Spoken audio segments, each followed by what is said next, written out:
fn main, abre parênteses, fecha parênteses, abre chaves, fecha chaves. É nessa função que começam todos os programas da linguagem Rust. Como a gente manda parâmetros para funções, como a gente anota tipos, como a gente anota o tipo do valor de retorno, é o que a gente vai aprender no episódio de hoje da nossa série aqui no canal Teclas 2, aprendendo a linguagem Rust. Será que essa linguagem é tudo que dizem? A gente ainda tá bem no começo, pessoal, mas logo logo o bicho vai pegar. Nós vamos chegar no que nós estamos chamando do caranguejo agiota. Mas por enquanto, abram seu terminal aí e vamos aprender junto a linguagem Rust usando o projeto Rustlings. O episódio de hoje é funções. Ok, daí nós já estamos no próximo capítulo. Boa noite para quem tá chegando.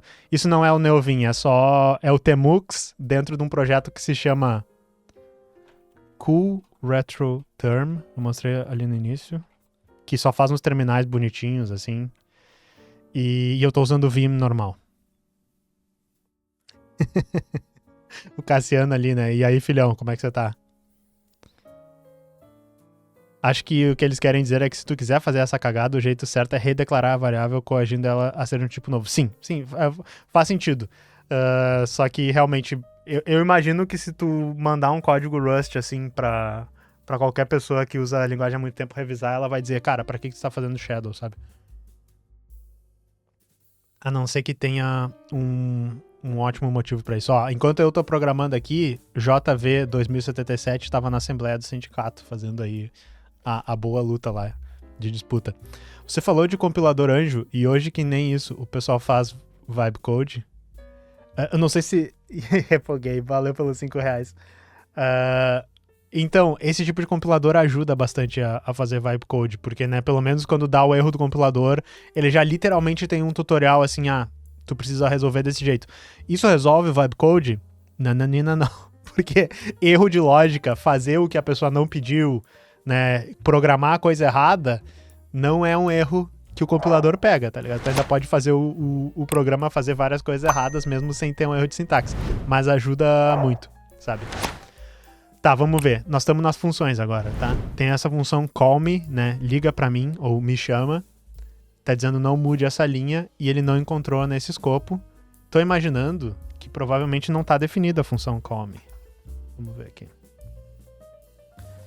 02 functions 1. Ops, eu rodei com o Rust, eu queria ter feito aqui. Isso, não existe a função. Provavelmente fn callme. Ops. Tá, vamos descobrir se a função pode ficar vazia em Rust, eu não lembro. Pode. A gente pode ter uma função vazia. Ela é só uma função void, que não retorna nenhum valor e provavelmente não faz nada, né? JVC Mark. Shadow é útil quando uma variável meio que mantém o mesmo sentido semântico, mas muda de tipo. Tu tem razão. Tu deu um bom argumento, porque... exato. E é bom mesmo porque como o compilador ele já é chato com várias coisas, raramente vai dar problema de tu fazer isso. Tu tem razão. Mas não é pra abusar, eu imagino. Vamos lá pra próxima. Functions 2, esperava um tipo, encontrei um parênteses fechado. Tá, ele literalmente tem uma fn com callme, vamos ali olhar.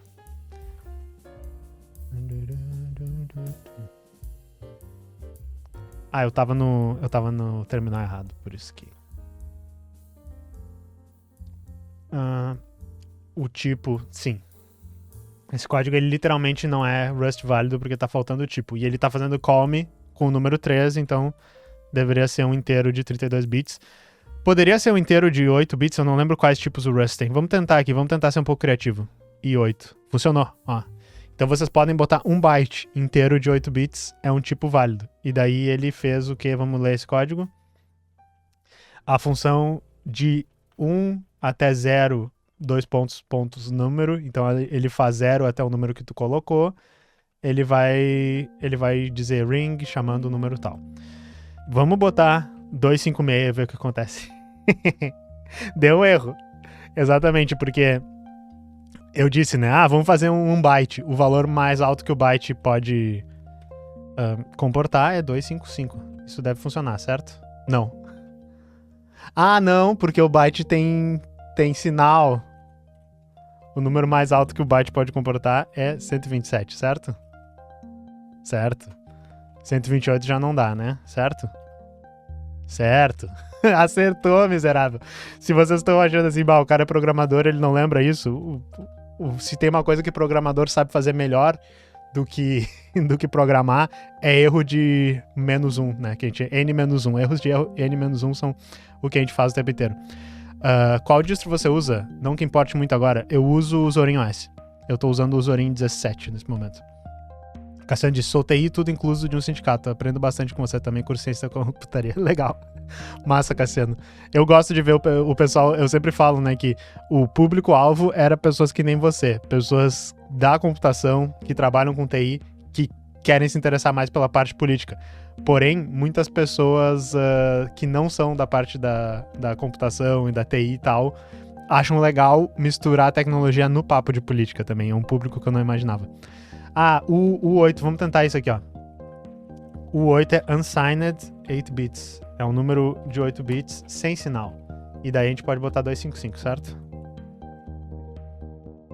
Ó, isso que é muito maneiro desse Rustlings aqui, pessoal. Se vocês estiverem fazendo em casa, eu recomendo muito vocês experimentarem. Não é, a gente estava falando logo antes, quem chegou agora, a gente estava fazendo um react aos projetos de Cyberdex. Cyberdex de menina, né? E grande parte daquilo ali é vocês experimentarem, vocês fazerem o negócio. Não é vocês só pegarem e dizerem assim, olha só, fiz todos os Rustlings. Tá, check, eu fiz todos eles. Vocês têm que experimentar, entendeu? Vocês estão botando a mão na massa porque vocês precisam entender a teoria e aplicar a teoria. E esses experimentos vão fazer vocês ficarem mais desenvoltos nisso, né? E, enfim, quem já programa há muito tempo, quem já sabe Rust e tal, eu sei que é meio óbvio falar isso, mas para quem tá começando agora, eu incentivo muito. Vocês precisam, o computador, ele é essa máquina que faz as coisas muito rápido, então usem ela para fazer os seus experimentos. Pensem na cabeça o que vocês querem ver e testem na hora. O computador é uma máquina determinística que pode testar na hora, a não ser que vocês estejam usando coisas não determinísticas como inteligência artificial, né? A inteligência artificial pode ficar o dia inteiro dando respostas diferentes para vocês, dependendo do, como é que é o nome, a temperatura dela. Vamos para a próxima aqui. Tem um monumento em um país que vai levantar centenas de anos e ficar pronto, tem um erro de -1 que já não tem mais como consertar. Que história é essa? Me manda depois, acho interessante. Tem uma dúvida nada a ver aqui. Talvez de Wine. Quando mando o Lutris fazer scaling com Wayland, algumas aplicações 32-bit acabam estourando a memória. Tem um palpite. Não faço ideia, mas a dica que eu ia dar com o Wine tem altas coisas, assim. Primeiro que hoje tem o ProtonDB, né? Que é o Wine da Steam, a versão do Wine da Steam, para rodar os jogos na Steam. O pessoal reporta muito esses tipos de erro lá, se tu procurar o nome do jogo e ver, às vezes tem as coisas lá. Mas não sei se tu tá ligado, agora eu vou ir para um browser aqui, pera. WineDB. Cara, Wine... Eu vou vir pro site do Wine aqui. Aqui, appdb.winehq.org. Esse site aqui é o clássico. Eu passava muito tempo aqui dentro quando eu tava trabalhando no Wine. Porque tu procura o nome do programa, é que a busca não tá aparecendo aqui, peraí. A busca tá logo atrás de onde eu tô. O nome do programa, sei lá, World of Warcraft. Nem sei se o pessoal usa o Wine pra rodar WoW.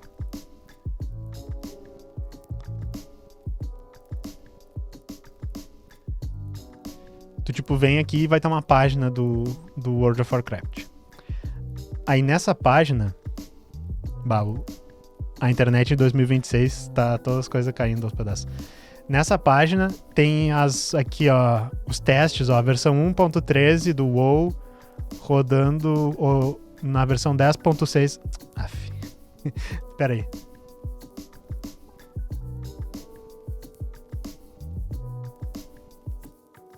A versão 1.13 do WoW rodando no 10.6 staging do Wine é Platinum. E daí tem umas explicações aqui.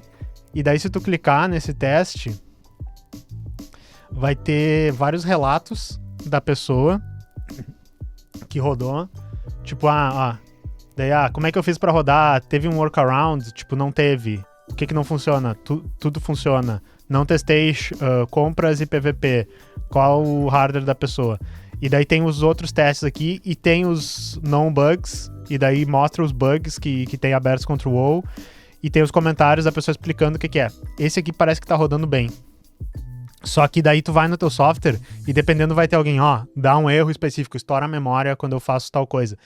E às vezes tem os bugs aqui. Tem os bugs, estoura a memória, não sei o quê. E daí tu pode, de repente, ir lá e botar os logs do teu Wine e ajudar a prover screenshots ou coisas pra melhorar o bug, fazer a triagem do bug, porque daí vai vir algum desenvolvedor e vai resolver pra ti. Ou tu mesmo pode ir tentar desenvolver, resolver. Um pouco chato, assim. O Wine é um projeto bem chato de começar a desenvolver, porque o pessoal que mantém o projeto lá é mais chato que o compilador do Rust, assim, tem que estar bem direitinho pra tu conseguir botar os commits.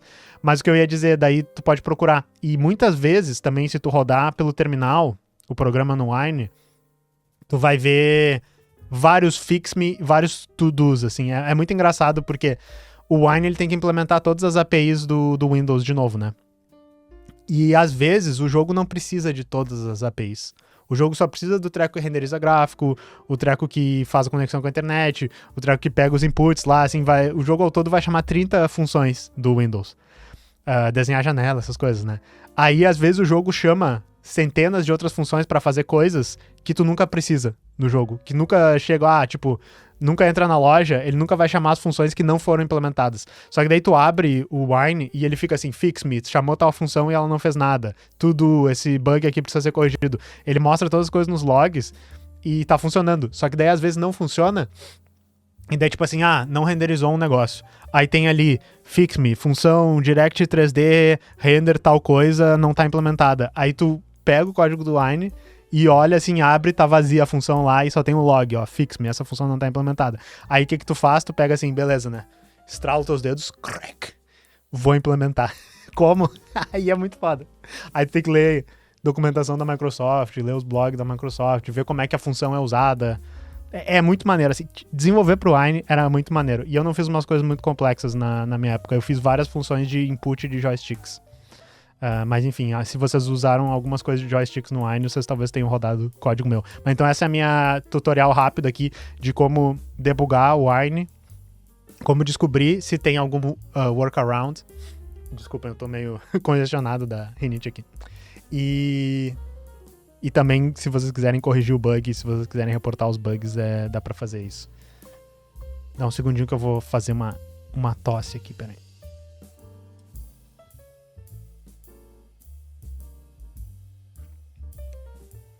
Beleza. Voltando pro Rust. Olha esse cara aqui. Antes no Rust. Não, nós estávamos no outro lugar. Aqui.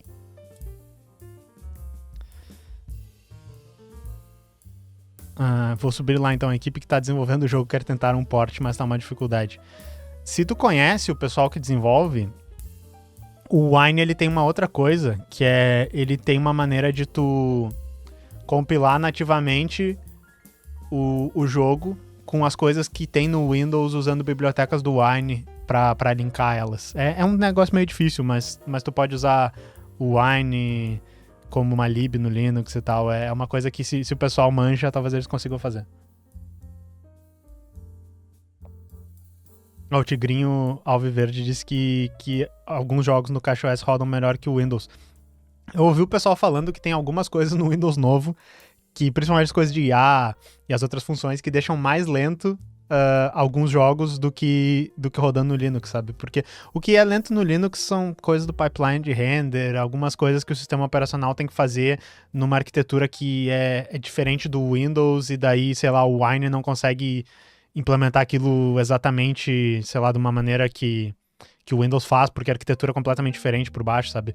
Mas, no geral, se é só código, assim, rodando do jogo, que não mexe com o sistema operacional, a performance vai ser igual, ou melhor, se, de repente, o sistema operacional não ficar no teu caminho, sabe? De nada. É isso aí. Vamos voltar pro Rust aqui. Funções 3, beleza? Essa função recebe um argumento do tipo... Tá, 0 argumentos foram feitos. A função, ela é uma U8, inclusive a gente tava no caminho parecido ali. E tem que botar um argumento. Acho que essa deve ser bem fácil.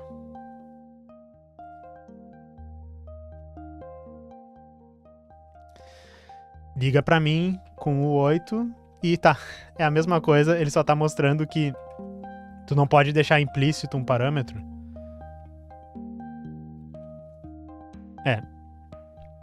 E é importante isso porque em C daria erro fazer isso também. Mas dependendo da linguagem, tu pode chamar e ele passaria undefined, né? Eu acho que provavelmente JavaScript ia dar pau, alguma dessas linguagens aí, PHP e tal, ia deixar tu passar sem parâmetro, mas essa aqui é bem fácil. Esperava um tipo e encontrei uma chave abrindo. Tá, isso aqui é interessante porque... Vamos lá pra função. Pela primeira vez... pera aí. O que tá escrito aqui? A loja está fazendo uma promoção. Se o preço é par, você ganha 10 Rust Bucks, né? 10 pilas de Rust de desconto. Mas se o número for ímpar, é 3 de desconto. Não se preocupe com o corpo das funções, nós só estamos interessados na assinatura da função. Então, olha só, é interessante. A gente não viu isso ainda, mas tem uma FN, isEven, né? Que pergunta, é par? O número é um inteiro de 64 bits, então, né, um número que é o dobro do inteiro de 32 bits. E daí tem essa seta aqui, né, que é hífen maior, bool. Então ela está dizendo, é uma função que recebe um número e retorna um booleano. A de baixo, ela recebe um número, que é o preço, e retorna nada, porque não está aqui. E como ela é sale price, ela retorna, vamos botar, outro número, né? Porque ela recebe o preço, ela faz a checagem, se é par, preço menos 10. Se é ímpar, preço menos 3. Só que como eu estou retornando, né, um número de 64 bits, fazendo uma operação matemática em cima dele, nós precisamos retornar um número de 64 bits. Eu acho que é isso. Sim, beleza. Então esse código ele estava literalmente incompleto. A função estava dizendo eu retorno um valor, mas não estava dando um tipo pro valor. Vamos nessa, na próxima. Beleza, a linha 2. Já vamos direto aqui pra coisa, ver.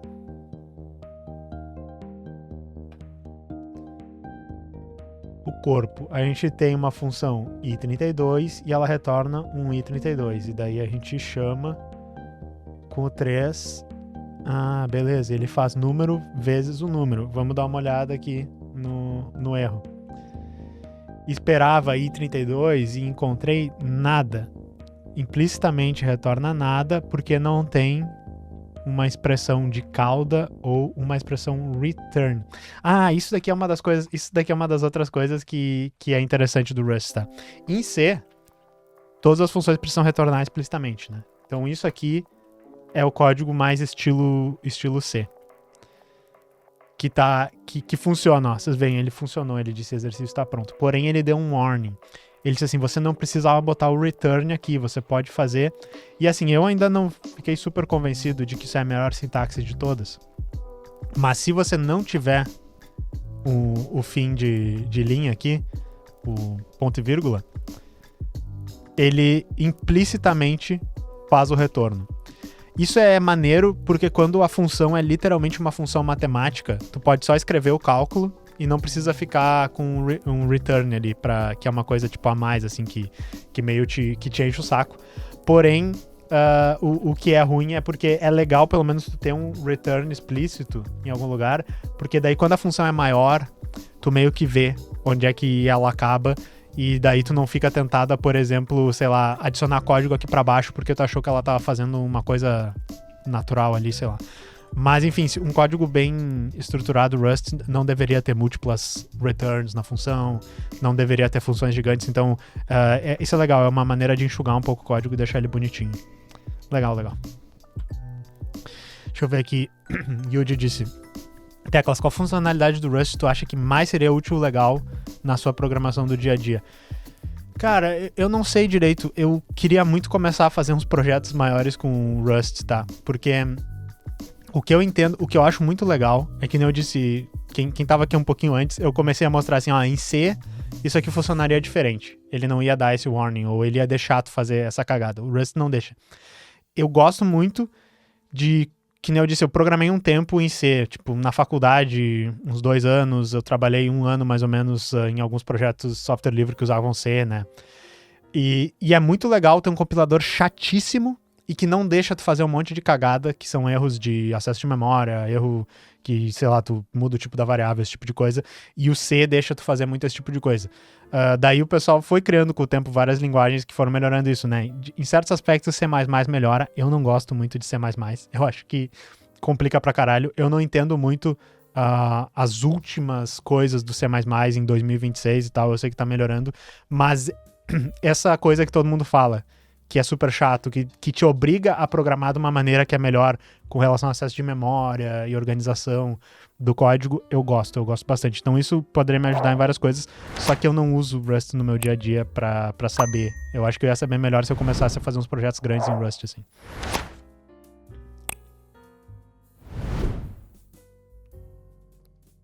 Exato. O pessoal, o Wilker e o JVC defenderam o retorno explícito e eu concordo. Tipo, eu não uso muito mais no meu dia a dia, mas uma outra linguagem que eu adoro é Ruby. Eu tenho usado muito pouco Ruby ultimamente. E Ruby, tu pode fazer tudo implícito, tá ligado? Já é um pouco bagunça. Eu concordo, tem gente que não gosta do Ruby porque deixa tu fazer muita coisa, assim. Mas eu tô ligado, tu pode escrever código bonitão e que fica bem elegante, assim, com esse tipo de sintaxe.